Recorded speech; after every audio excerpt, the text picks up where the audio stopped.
Hello and welcome back. In today's video I thought it would be fun to embarrass another lock. Now a few videos back I featured this Masterlock and I raked it and zipped it, and yeah, I even stuck the d1ck in there. I even opened it with a piece of flat metal, and yeah, Masterlock are an easy target, and that one in particular is pretty bad, but I thought I would set my sights a bit higher.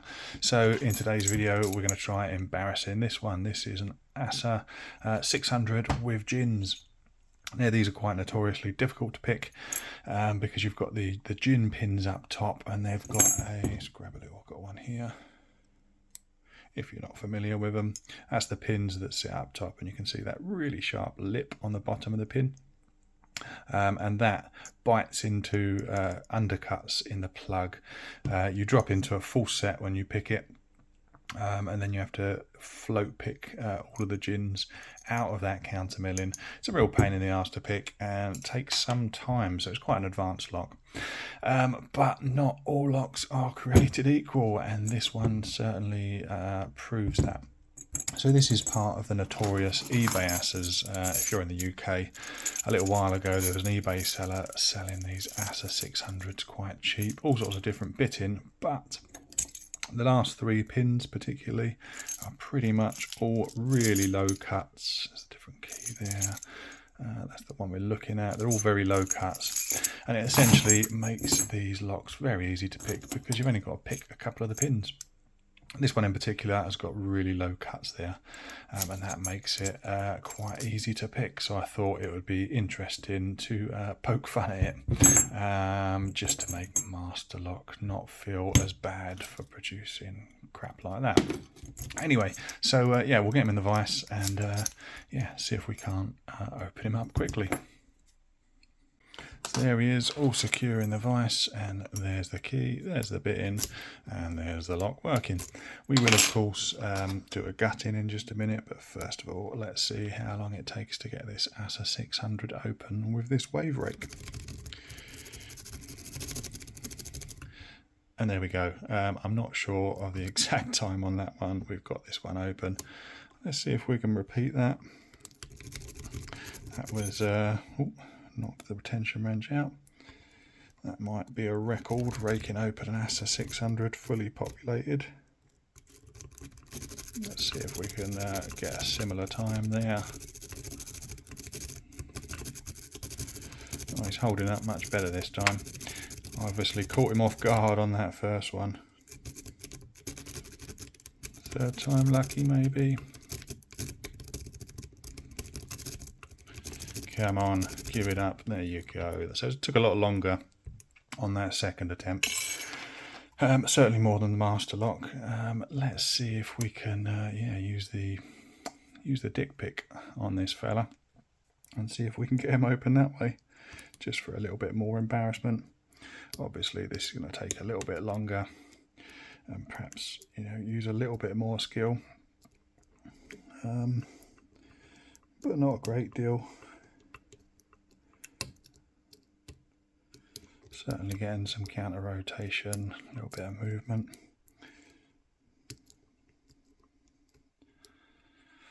I think the Masterlock almost, oh there we go, we're open. The Masterlock fell open at the sight of this notoriously phallic pick. Anyway, so it didn't take too long to get it open, so let's have a look at the pins inside this and see what the problem is with this particular lock.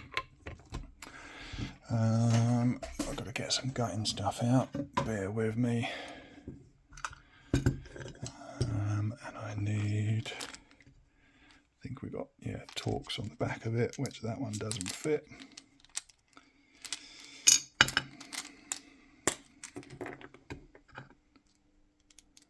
That one does fit.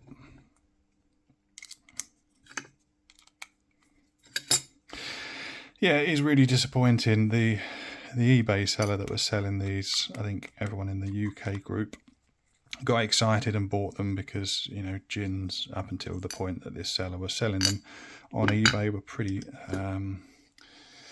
yeah, a bit of a unicorn lock, and quite difficult to get hold of. So we've got a passive sidebar in there. I'll leave in frame. Yeah, we've got a passive sidebar in there with just a couple of springs, which magically I haven't lost. There you go, put them both in there. I don't know if this has got mastering in it. I suspect it has got mastering in it, but we'll see. Just bear with me and I'll dump these out. Mastering in 1, mastering in 2, mastering in 3, mastering in 4, and 5 and 6 look to be pretty standard. We'll have a quick look in this core.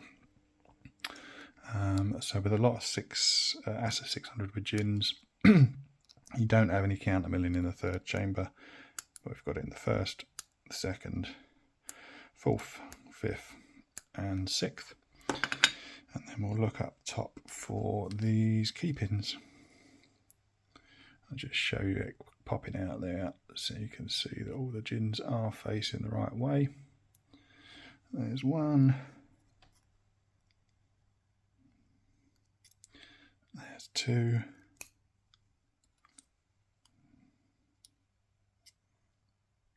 There's 3. And we'll go in the back for the other ones, I think. Might be a little easier. Oh no, might not be. Let's get the fourth one out first. There's 4.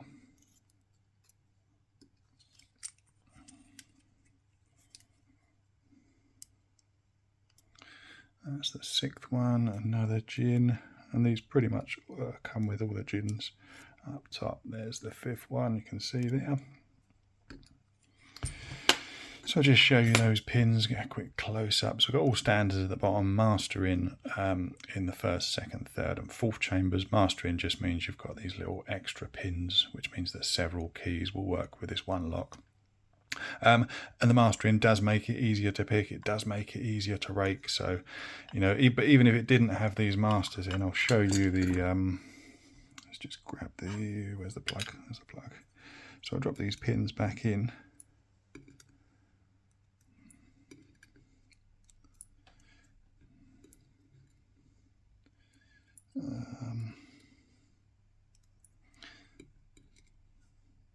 Yeah, the mastering certainly makes it easier, but if I drop all these pins in as they're supposed to be, we've got 2 master wafers in the second chamber, 1 in the third chamber, and there's another one in the fourth chamber, which I've just dropped on the floor. So that one sits in the fourth chamber. But as you can see, the 6th one barely needs to be picked. The 5th one barely needs to be picked. This is the one I dropped. Is that one I dropped the master wafer from? Yeah, so that one barely needs to be picked as well when that master wafer's in there, the one that I just dropped on the floor. Chamber 3, which actually sits the lowest, is the one that doesn't have the countermilling in, so the gin doesn't come into play there. Let me just demonstrate that. Yeah, the gins are designed to catch on countermilling in the plug chamber, but that one doesn't have it, so that fantastic gin doesn't come into play. Yeah, the second one, the pins are sitting above that countermilling. The first one, the pins are sitting above that countermilling, and that means, where's my wave rake gone? It was here a minute ago. Can't find it. Let's just use a d1ck to demonstrate it. So we get the wave rake in there and we just jiggle it all around. It really doesn't take much for those pins to come up to shear line.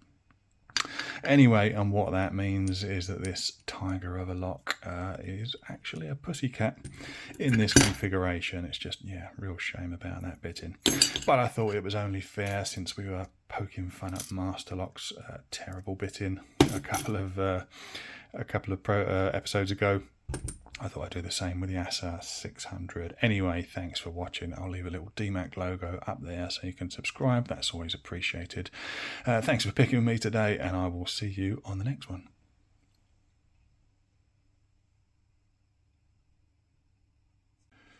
Quickly searched on the floor and I found my missing wafer. Happy days, I can populate it again.